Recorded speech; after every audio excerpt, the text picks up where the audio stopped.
afternoon, friends. You have learned many different strategies in order to find the quotient of a division problem.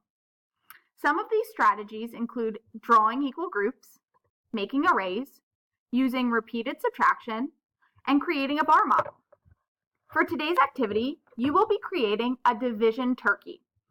As you can see, each turkey feather has a different division equation.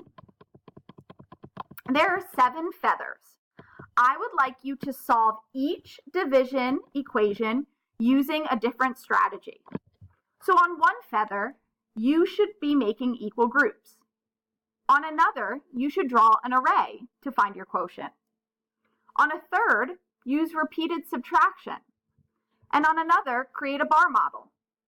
With your 3 remaining feathers, you may use whatever strategy is easiest for you. Then, color your turkey using colored pencils or crayons, cut it out, and assemble. These will be on display in our classroom, so please make sure that you do your best work. If you finish early, I'd like you to write one story problem that matches one of the division equations on your turkey. Remember, when you divide, you know the total number of objects and you are sharing them equally. If you have any questions, please let me know. Work hard and have fun.